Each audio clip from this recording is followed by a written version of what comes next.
Assalamualaikum warahmatullahi wabarakatuh. Selamat pagi pemirsa PAL TV, selamat beraktivitas dan berakhir pekan. Pagi hari ini kita kembali lagi di program Halo Palembang dan kita mengangkat dengan tema pagi hari ini mengubah keindahan dalam perhiasan kawat tembaga menjadi berharga bersama saya Rian Gumai. Dan saya Mal Safira, pemirsa selama 60 menit ke depan mungkin pemirsa di rumah yang pagi hari ini masih sarapan ya Cek Rian dan juga sambil menonton PAL TV. Hari ini kita kedatangan juga narasumber, kita tidak hanya berdua, ada Mbak Bunga Fortuna Sihotang, ini selaku owner dan artis of Bunga Fortuna Handmade Wild Jewelry. Halo, selamat pagi Mbak Bunga, apa kabar? Baik. Sehat ya? Sehat. Oke, jadi Mbak Bunga ini ialah owner dan artis of Bunga Fortuna Handmade Wild Jewelry. Iya, betul. Oke.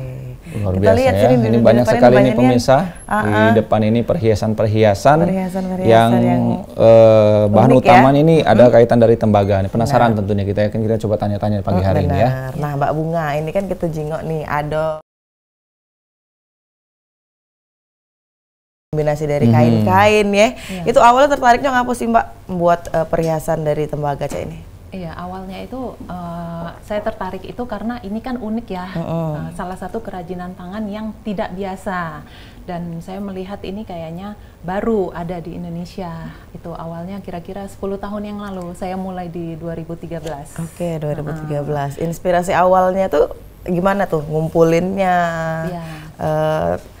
Bisa sampai terbentuk jadi kalung. Awalnya buat kalung dulu atau apa? Iya, pertama kali itu untuk teknik dasar ya memang belajarnya bikin kalung. Kalung simple, desain yang simple seperti itu.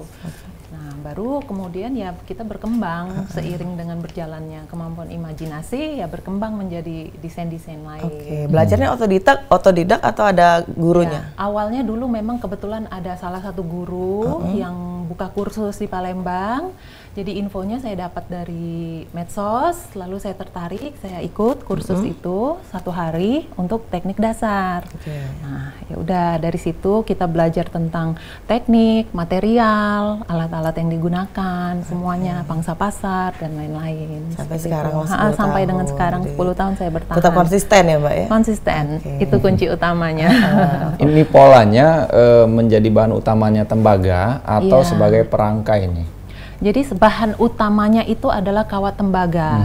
Itu nanti kedepannya itu dia akan mengikat bahan pendukung lainnya. Jadi selain batu-batuan alam, apa saja bisa sebenarnya, mau dari kain-kain. Iya, itu kombinasi kain. Bahan lain bisa, apa saja. Jadi yang utamanya memang seni menganyam kawat tembaganya itu sendiri. Pasti setiap itu ada seninya Cak. Ya, dikolaborasiin misalnya dengan kayak ada bebatuan di situ ya. Kecuali batu ginjal gitu ya.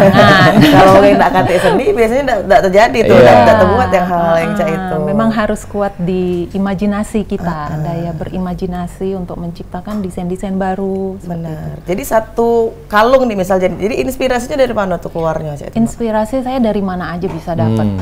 Dari kemampuan kita berimajinasi. Kita melihat perempuan-perempuan nih cantiknya pakai perhiasan yang seperti apa desainnya. Terus juga dari lingkungan sekitar, misalnya dari tumbuh-tumbuhan gitu kan kita bisa menciptakan desain daun, bunga-bungaan, atau dari hewan-hewan misalnya profil hewan kita bisa ciptain desain kupu-kupu kan misalnya. Desain lain, bentuk-bentukan lain. Ngikutin tren juga nggak? Misalnya lagi tren sekarang ini hype-nya ada kupu-kupu nih. Ya, Mbak juga ngikutin tren seperti harus itu nggak? dong. Sebagai pelaku gitu kan kita berkaitan dengan fashion juga. Jadi harus ngikuti trennya yang lagi digemari. Rata-rata sekarang apa kayak gitu, tren yang lagi banyak dipakai oleh para pencinta perhiasan di Indonesia. Ini menarik ya, nggak semua orang Rian ini Cak buat yang Cak ini. Betul. Kalau lihat dari bahan-bahannya ini ada kesulitan tentang ininya nggak sih, bahan bakunya mencari? Bahan baku ada, distributornya ada, kita di Indonesia ada walaupun tidak banyak. Jadi karena mereka ini kan material utamanya kawat tembaga itu sudah diproduksi khusus untuk seni kerajinan perhiasan kawat ini. Jadi dia sudah dilapisi, jadi tidak sembarang bisa didapat di toko-toko umum. Jadi memang di Indonesia tuh ada toko-toko distributornya. Kalau di Palembang susah Mbak nyari? Di Palembang kebetulan belum ada. Belum ada. Impor masih ya? Impor dari luar Palembang. Order dari luar Palembang seperti dari Jakarta, Dan ini ternyata aman ya untuk digunakan ya? Aman sekali, sangat aman. Jadi dia tidak menyebabkan alergi, tidak berubah warna, tidak berkarat juga. Alternatif juga buat pemirsa di rumah ini mungkin yang takut kali pakai emas mungkin. Iya. Jadi sebagai alternatif untuk kita bisa tetap tampil modis tanpa harus merasa ketakutan berjalan kemana-mana. Iya, kan dari jauh juga silau antara emas antara tembaga gitu ya. Yang jelas tadi posisinya aman dan ini tembaganya beda, bukan kayak tembaga yang bisa didapat di toko listrik gitu ya. Lain itu saya. Lain. Metro aja. Iya, makanya bahannya aman sudah dan lebih dipastikan. Berkualitas bahannya. Dan juga, nah kita lihat itu ada penghargaan itu Mbak. Yo. Nah itu apa tuh bisa diceritakan? Ya itu penghargaan. Nah boleh penghargaan kemarin tepatnya boleh di zoom bulan ini. lalu. Ini piala sudah. Ini Mbak di sini kameranya. Mana kamera? Oke. Sis Berdaya itu ya? Sis Berdaya, programnya namanya Sis Berdaya. Itu program dari Nakama Program Jakarta yang bekerja sama dengan sponsorshipnya Dana dan Ungroup dari Singapura. Ini adalah program untuk pemberdayaan para pelaku UMKM perempuan, khusus perempuan. Jadi kita diseleksi di 3 area di seluruh Indonesia. Kebetulan waktu itu saya masuk area Sumatera dan Kalimantan. Dan untuk ini saya untuk kategori ultra mikro saya dapat juara 2. Luar biasa ya. Handmade itu mendatangkan kemenangan pastinya ya Mbak. Ini kalau saingannya seluruh Indonesia berarti itu? Iya, seleksinya seluruh Indonesia. Dan ini para pembuat pengrajin seperti ini? Oh enggak, dari semua sektor UMKM, berbagai subsektor. Bisa dikatakan unik ya. Unik. Nah ini hal yang terunik nih Mbak. Kenapa sih memilih untuk menekuni kegiatan seperti ini? Ya karena menurut saya kerajinan ini sendiri kan unik ya, tidak pasaran dan ternyata ada peluang bisnisnya, gitu loh. Bisa menjadi salah satu sumber penghasilan, menambah kegiatan yang positif. Sudah tuh kita bisa membantu memberdayakan perempuan-perempuan lain yang menyukai bidang ini juga. Pangsa pasarnya lebih kemana nih? Anak-anak muda atau sudah? Enggak. Pangsa pasarnya kalau untuk khusus desain saya, karena saya ini kan desainnya lebih ke klasik dan premium ya. Jadi pangsa pasar saya itu wanita menengah ke atas dan setengah baya ya. Emak-emak ya, kita bisa bilang ya. Emak lah. Bisa pakai setengah kondangan, baya. iya, acara-acara formal. Sebenarnya desain-desain casual juga saya bikin yang untuk pakai sehari-hari juga bikin. Bisa kadang ya tergantung permintaan customer. Kalau untuk casual biasanya kayak mana Mbak outputnya? Kan ini biasanya kan agak lebih casual yang saya pakai itu casual atau yang kayak gini polos-polos aja gitu loh kan. Kelihatan casual dia, nggak terlalu ribet, nggak terlalu mewah, terlalu rame ya, jelas untuk casual, dipakai sehari-hari. simple, lebih jatuhnya ke simple design, kayak gitu. Itu kalau promosinya kemana Mbak ini? Secara online atau promosi buka toko online? offline? Ya, ke medsos ya, ke akun-akun FB, Instagram, TikTok, seperti itu. Apa nama akunnya nih Mbak? Kalau Instagram, Instagram, saya mau lihat batunya yang agak gede, Mbak. Kingston dari Batu Raja. Gitu. Batu Raja ya. Kalau Instagram saya bisa visit ke bunga.fortuna. Kalau Facebook bisa ke Bunga Fortuna. Langsung simple. Nah itu dia pemirsa Bunga Fortuna ya Mbak ya. Jadi mungkin pemirsa di rumah tertarik ataupun juga ini kalau memang pemirsa pengen belajar secara langsung buka pelatihan enggak Mbak? Iya, bisa. Saya udah bertahun-tahun biasa buka pelatihan offline dan online.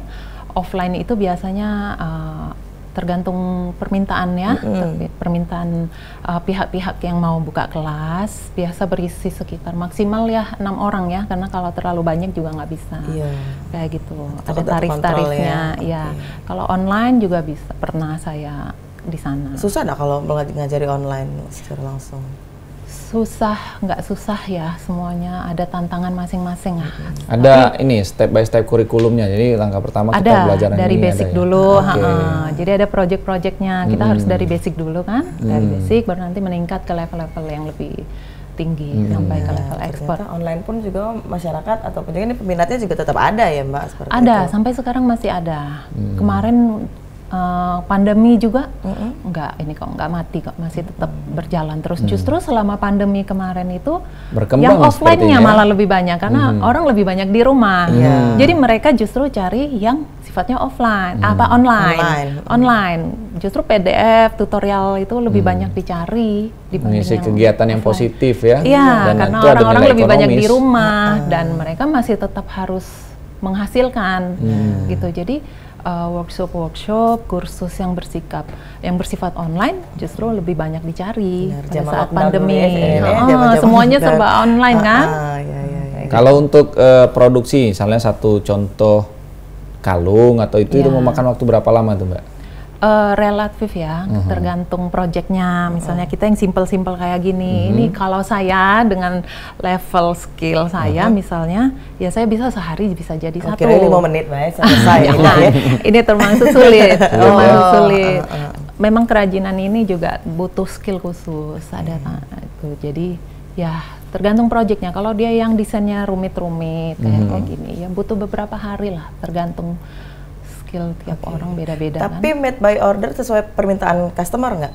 Iya, custom. Iya, custom order juga saya terima. Aku tuh pengennya kayak gini loh, ada kombinasi ini ya. Kadang ada juga permintaan. Banyak, justru lebih banyak gitu. Jadi mereka justru memilih sendiri batunya mau yang mana, kepengen batu yang kayak mana. Kita Indonesia kan banyak sekali batu-batuan alam ya, dari timur ke barat itu semua kita penghasil batu alam yang luar biasa.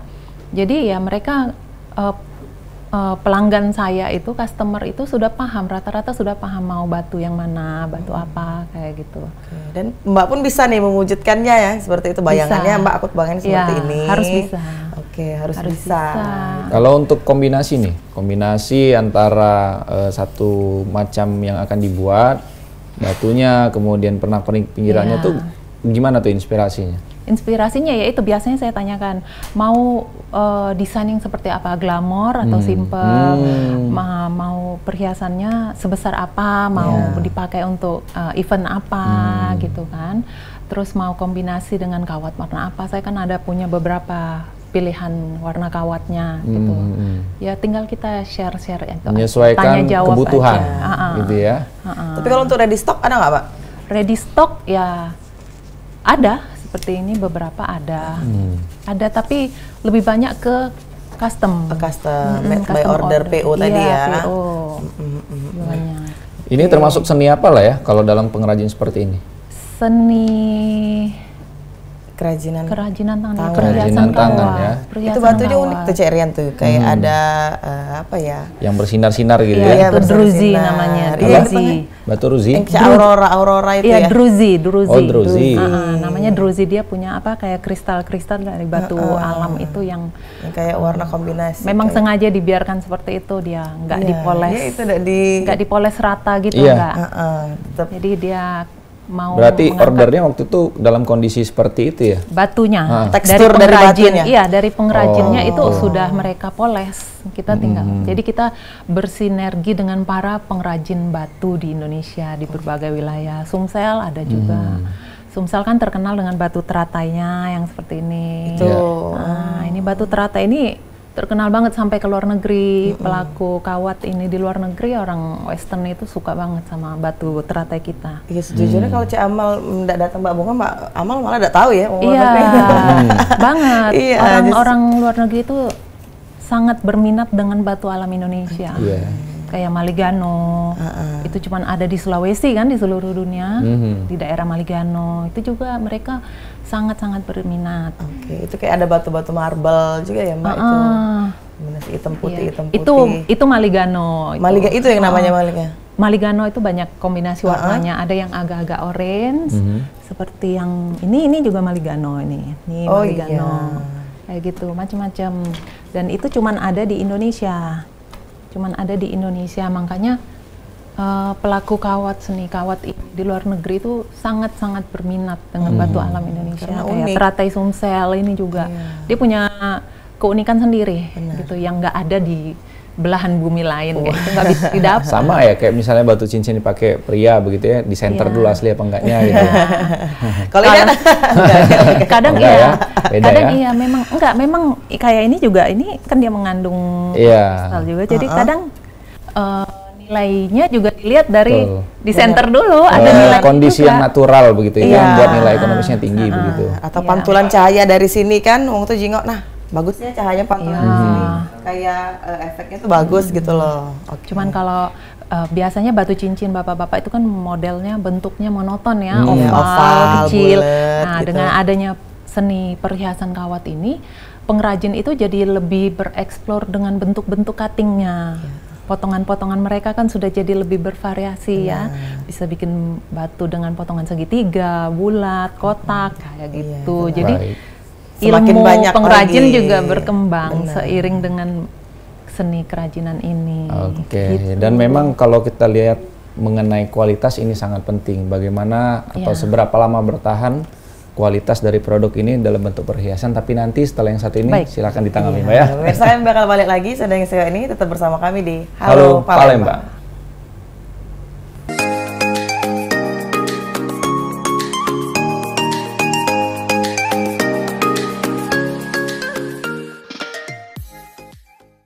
Terima kasih pemirsa Pal TV, Anda masih bersama kami di Halo Palembang. Kita masih juga bersama dengan Mbak Bunga. Ini selaku owner dan artis of Bunga Fortuna Handmade Wild Jewelry. Iya, menjaga kualitas perhiasan dari Iya. kerajinan tangan ini seperti apa Mbak? Dan berapa lama sebenarnya? Kalau dibilang berapa lama itu ya tergantung perawatannya.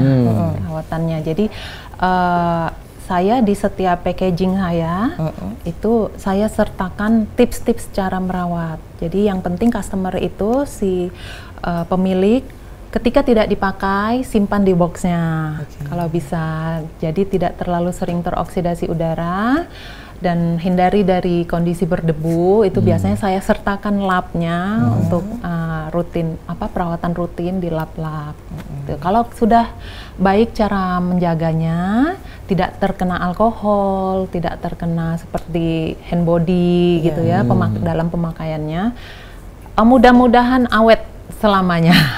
Warna tidak berubah dan tidak berkarat. Kayak gitu, itu kualitasnya seperti itu. Oke, berarti juga sudah menganjurkan, menghimbau untuk menjaga Iya, kualitas seperti apa. Dan juga ada tipsnya tadi ya Mbak, Ada, mungkin ada kayak ada. kopelan kecil ya Ada setiap. nanti di packagingnya itu Oke. tiap customer dapat di dalam boxnya itu tips-tipsnya kartu saya sertakan gitu loh. Cara perawatannya. Cara Karena kan perawatan. tidak semua orang paham Iya. cara merawat kawat tembaga.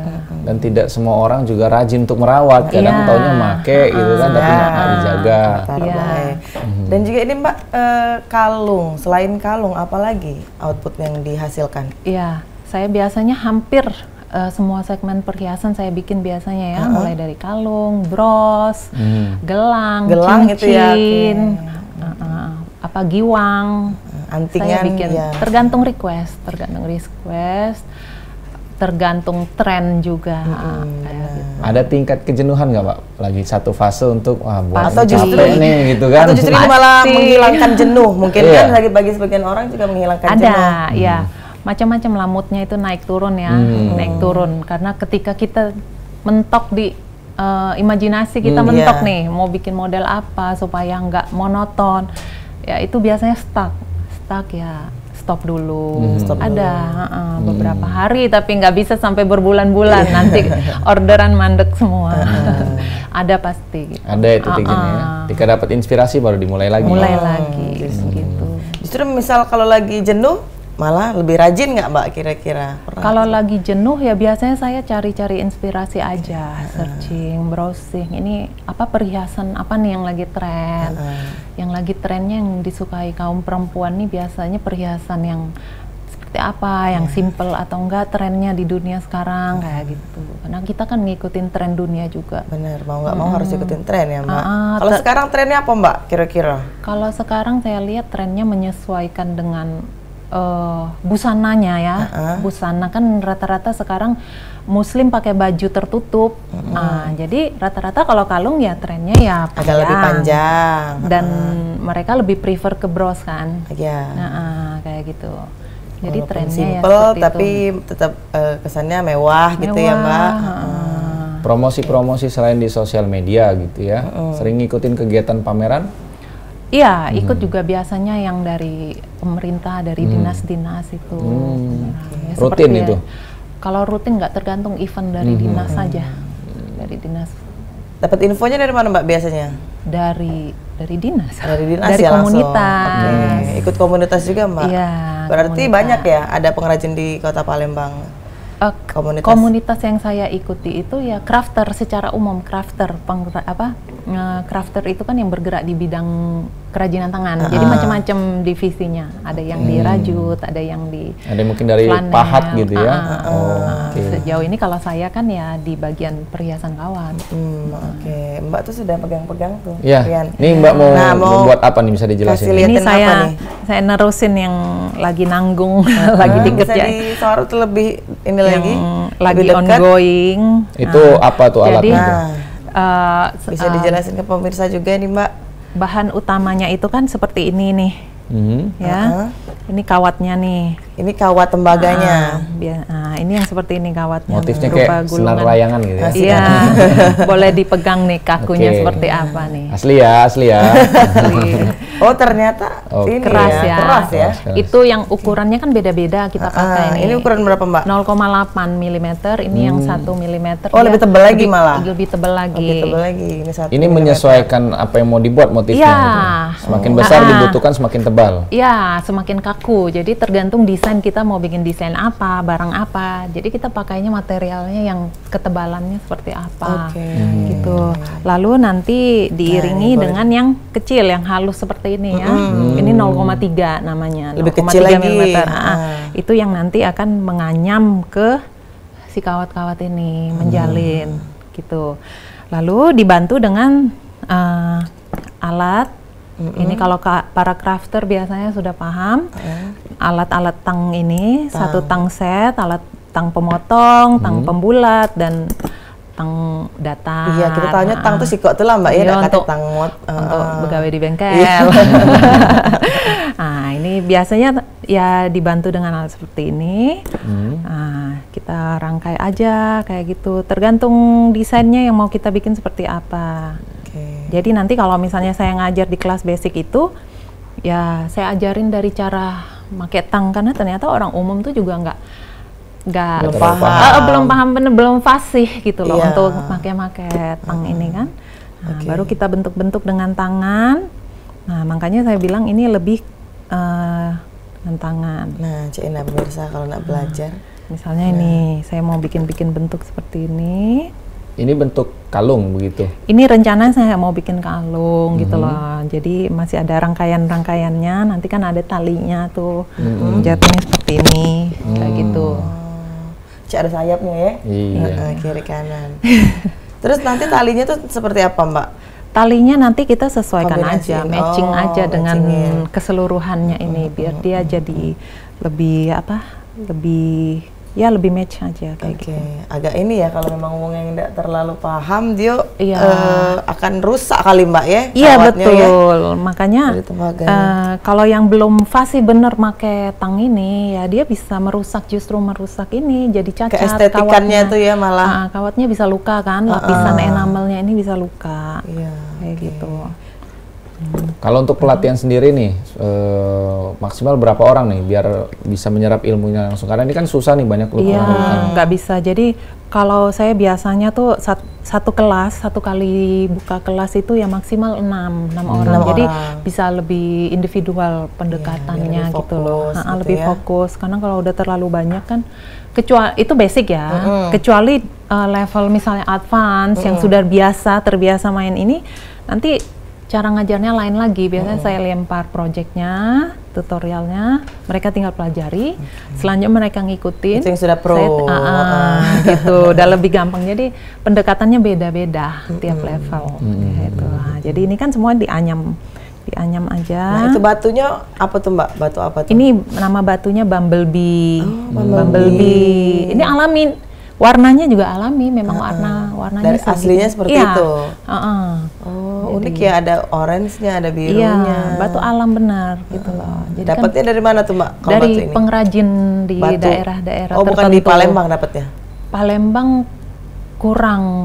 yang ini, karena bumblebee nggak ada di sini, di Sumsel nggak ada bumblebee. Jadi untuk hunting itu Mbak, tuh cak mana tuh sistemnya ke pengrajin-pengrajin? Dengan ya dari medsos-medsos kan kita banyak info. Mereka juga kan penjualan mereka juga online, jadi kita bersinergi melihat produksi-produksi mereka apa aja ini, ya saling kasih masukan gitu loh. Jadi saya input, ini nih trennya batu cutting yang lagi digemarin model ini, mereka tinggal ini ngerjain kayak gitu. Baru datanglah inspirasi, Mbak. Oh, ini bagusnya seperti ini ya, kalau dibuat ini. Keluarlah inspirasi gitu. Seperti itu, Cik Rian. Kan modal nih, modalnya. Kira-kira kalau untuk mau nanya modal ini tak buka lah langsung. Kan misalnya saya mau belajar nih sama Mbak kan, pasti kan ngeliat dari orderan batu yang lumayan, kemudian alat-alat itu fantastis enggak? Ya, bisa dibilang cukup menengah lah ya. Tapi ya menyesuaikan dengan project yang kita bikin juga jadinya apa. Sebenarnya itu semua bisa menyesuaikan dengan pangsa pasar kita. Kalau misalnya pangsa pasar kita adalah produk massal, ya kita bikin dalam jumlah banyak, berarti kan desainnya juga yang simple-simple, harga juga bisa mengikuti kayak gitu. Pangsa pasar mengikuti budgeting kita ya. Iya, betul. Kalau pasarnya misal desainnya juga cenderung simple, yang pengerjaannya cepat. Jadi semua itu ini aja fleksibel aja, tergantung kita bermain di mana. Kayak gitu. Bisa menyesuaikan. Bahannya juga kan harganya juga bervariasi, bahan materialnya. Kalau harganya nih Mbak, biasanya berapa nih kalau kalung biasanya di harga berapa, gelang di harga berapa, mulai dari? Iya, saya utamanya menghitung harga produknya itu kan dihitung per material ya, karena harga batu itu kan bervariasi sekali.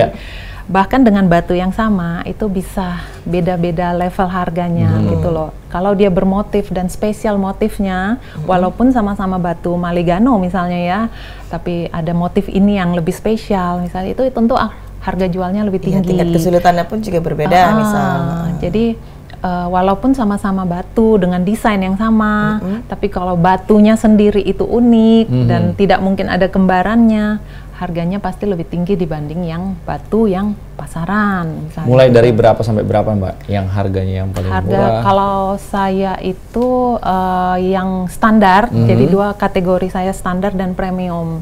Kalau standar saya itu 250 sampai 500. Tergantung proyeknya juga sih nanti lah. Memang ngikutin ke situ juga. Kalau yang premiumnya itu ya 500 sampai 1,5 juta. Gitu. Seputaran itulah. Karena saya bermain di yang one item, one design. Nah, itu dia makanya setiap yang Mbak buat tidak akan lagi bisa dibuat hal yang sama seperti itu ya Mbak ya. Itu pembedanya ya Mbak.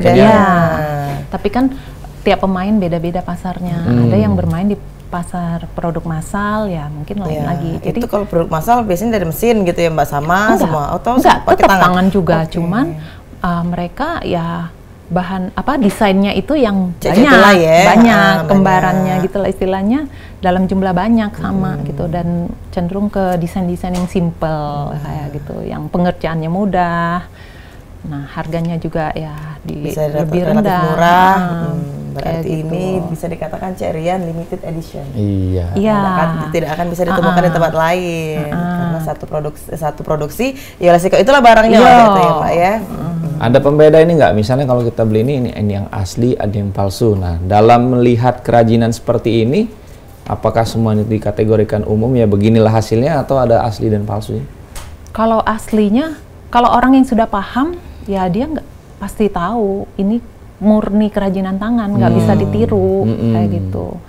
Nggak ada sih sistem palsu atau asli, tidak ada. Hanya yang mungkin bisa dikategorikan asli atau palsu itu ya batunya. Dari batunya ya. Batunya, ya, apakah kadang ada pemain nakal yang pakai batunya tuh yang batu imitasi kayak gitu, yang dia bilang ini batunya alam begini-begini, tapi ternyata kan bukan. Kualitasnya membuktikan sendiri ya Mbak. Batunya lagi tiba-tiba berubah dewe, iya benar. Itu kan benar. Tapi sering ditiru enggak Mbak? Sering.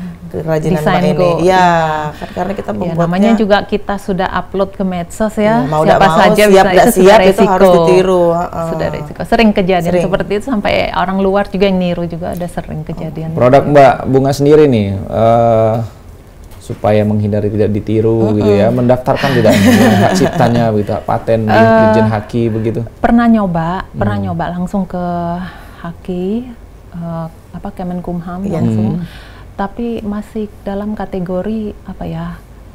Masih ditelusuri bidang ini, belum bisa ya. Klasifikasinya masuk kemana begitu kemana? ya? Iya, kelasnya belum masuk. Ada kan kalau kita daftar hak cipta itu ada kelas-kelasnya, kelasnya belum masuk. Umpama kalau lagu musik begitu kan ya? Jadi ini masih susah, yang mau didefinisikan, mau kita daftarkan itu apanya, karena tekniknya ini sendiri kan dari luar ya. Sedangkan desain itu saya sudah ratusan desain sudah saya buat. Ya, mungkin karena individual banget kan, individual banget gitu loh. Kerajinan apa perhiasan kawat ini kan individual sekali, tergantung dari tangan si pembuatnya. Jadi kadang orang yang sama bisa beda juga hasilnya. Beda tangan, beda orang yang output. sama bahkan gitu. Tapi yang kegiatan pengrajin seperti inilah yang ketika menjadi nilai ekonomis tinggi akan ada peluang dijiplak oleh negara lain begitu kan ya. Nah, ini masukan juga nih untuk Kementerian Hukum dan HAM ya. Mungkin dari komunitas ini bisa duduk bersama lah. Gimana caranya kalau nggak ada mematenkan karya, klasifikasinya masuk kemana, diusulkan, dibahas.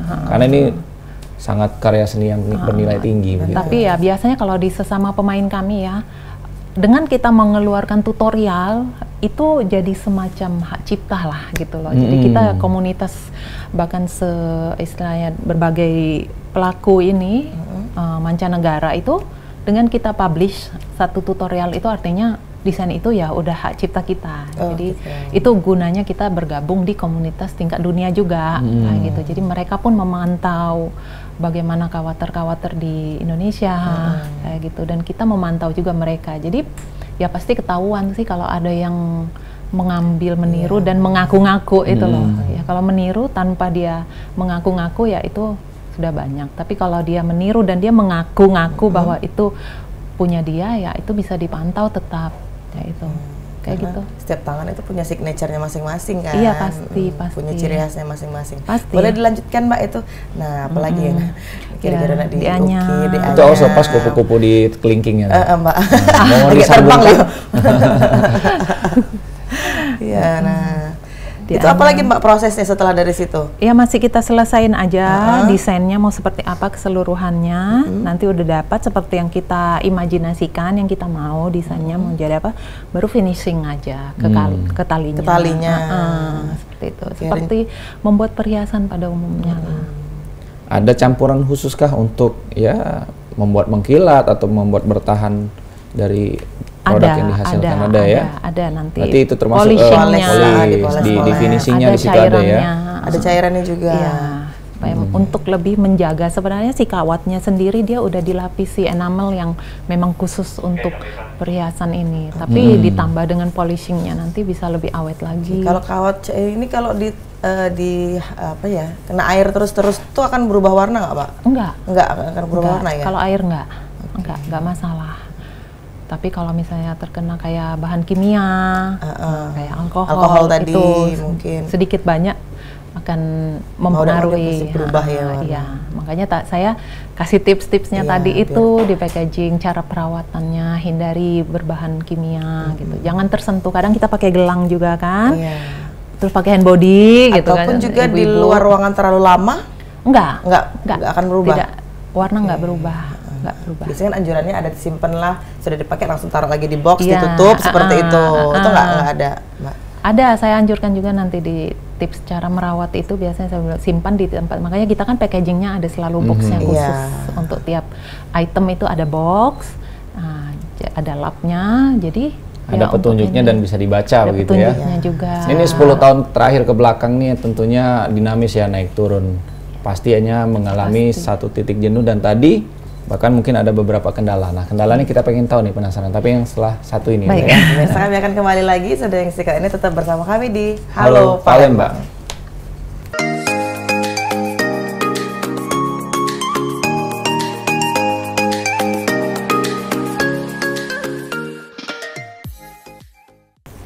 Terima kasih pemirsa PAL TV, Anda masih bersama kami di Halo Palembang. Kita sudah di segmen terakhir, Cek Rian, tidak terasa. Ya. Cuma kita masih ada yang ditanya. Masih yang ditanya dan masih dikerjakan sampai dengan tuntas itu tadi ya. Kesulitannya selama 10 tahun itu kan naik turun ya dinamikanya ya. Itu apa sih Mbak yang menjadi kesulitan prioritasnya sebenarnya? Kesulitan prioritas itu bagaimana saya untuk mengenalkan ke masyarakat awam bahwa ini adalah kerajinan tangan. Kebanyakan orang melihat ini seperti hanya buatan pabrik, kayak gitu. Jadi mereka seperti tidak yakin bahwa ini adalah benar-benar dianyam. Itu kendalanya, dan juga makanya saya membuka kursus itu dengan tujuan itu, mencari regenerasi juga gitu. Siapa tahu ada yang berminat. Kendalanya yaitu mereka belum terlalu memahami, masyarakat awam ini belum terlalu memahami bidang ini. Kalau untuk ke pemerintah pernah komunitasnya atau sounding begitu untuk dibuatkan permanen kegiatan masuk ke kurikulum atau seperti apa? Kalau ke pemerintah kayaknya dari sananya yang belum ya, belum ada sounding ke kita. Kalau saya ke sekolah itu sudah pernah mencoba, karena memang salah satu target saya juga bagaimana menarik minat remaja. Nanti kedepannya ada mau nyoba juga. Kebetulan anak saya baru masuk SMA, jadi udah ada pembicaraan ke kepala sekolah untuk nanti di kurikulum Merdeka ini kan dibanyakin nih kerajinan tangan kata mereka. Jadi kedepannya nanti akan berkolaborasi juga dengan pihak sekolah-sekolah. Harusnya seperti itu ya, memperkenalkan kerajinan seperti ini kepada remaja-remaja sekarang. Seperti itu. Ada juga program kita dengan teman-teman ini untuk memberikan pelatihan gratis ke panti asuhan untuk memberdayakan anak-anak panti asuhan bagaimana supaya mereka mencari peluang bisnis di bidang-bidang seperti ini. Kalau itu kan kegiatan sosial secara gratis. Kalau pelatihan yang dibuka secara umum itu dikenakan biaya berapa biasanya? Ada biayanya. Untuk basic itu saya biasanya biayanya itu 550 per satu kelas basic. Per satu kelas? Bukan satu kelas, maksudnya per orang. Untuk satu kelas. Satu project basic. Didapat gitu, pendidikan berapa kali? Itu satu kali belajar dari jam 10 sampai jam 5, tapi berikutnya ya masih bisa belajar bersama, baik secara online, offline. Nanti tiap peserta mendapatkan materialnya, material dan alat. Ya, jadi itu biaya udah termasuk itu, alat dan material, project berupa tutorialnya, itu kan pendampingan sampai dia bisa. Itu untuk basic. Kalau untuk advance-nya sendiri, misal Mbak katakan tadi ya, ini sudah di level advance nih. Nah, untuk bisa dikatakan seperti Mbak katakan advance tadi seperti apa itu klasifikasinya? Klasifikasinya per project jatuhnya, jadi per desain. Jadi misalnya seringnya saya ada mereka ikut kursus, sudah bisa Mbak katakan ini sudah level pro nih. Ya, biasanya kan ya saya udah menjalin pertemanan sebelumnya dengan mereka di medsos.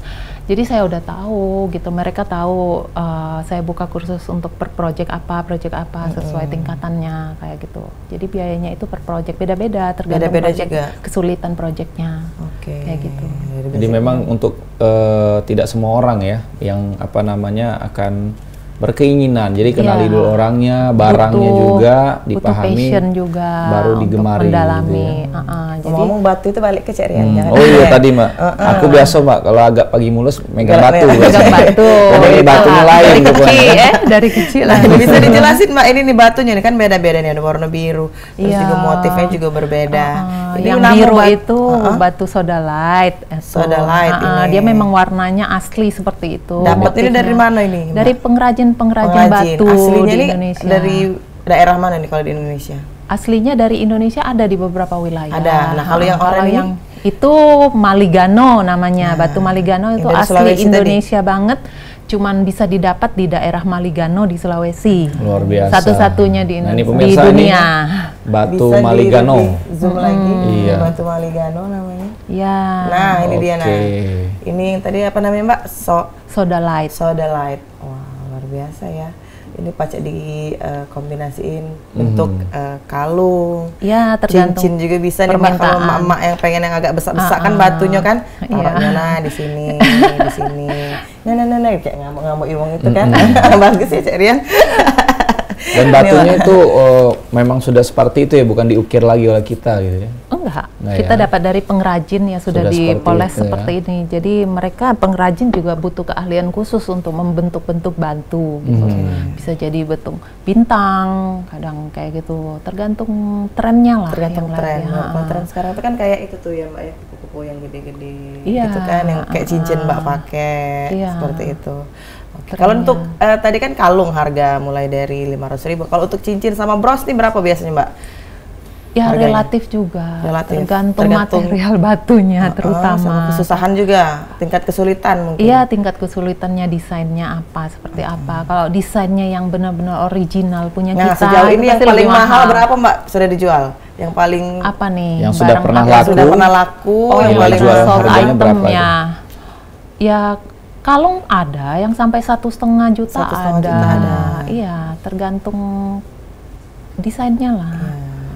Dan itu banyak juga order dari luar Palembang ya? Banyak ya. Justru customer saya paling banyak ya dari luar Palembang. Makanya mungkin itu karena saya belum membuka outletnya yang berupa fisik di sini. Makanya kedepannya kan saya rencana mau buka di PIM, di Local Pride. Itu biar masyarakat benar-benar lihat langsung ini. Mereka kan kalau butuh pegang barangnya, lihat barang langsung, bisa lihat detailnya gitu. Kalau untuk cincin pas dah nih di jari aku. Iya, harus melihat langsung, megang langsung nih seperti apa. Kadang hanya dengan bermodal foto itu kan absurd ya. Orang tidak bisa mematok dimensinya seperti apa. Jadi kalau dengan memegang fisiknya langsung kan mereka bisa nyoba kayak gitu. Berarti ke depan KG ada offline store di mana tadi Mbak? Di PIM, di Local Pride. Di PIM pemirsa. Local Pride. Pengen lihat di nama tempatnya Local Pride. Sampai dengan hari ini Mbak, apa yang membuat Mbak Bunga bertahan, enjoy dalam melakukan kegiatan usaha pengrajin yang ini? Iya, saya karena ini kerajinan yang unik. Unik, tidak umum, dan apa ya, sangat memancing daya kreativitas dan imajinasi.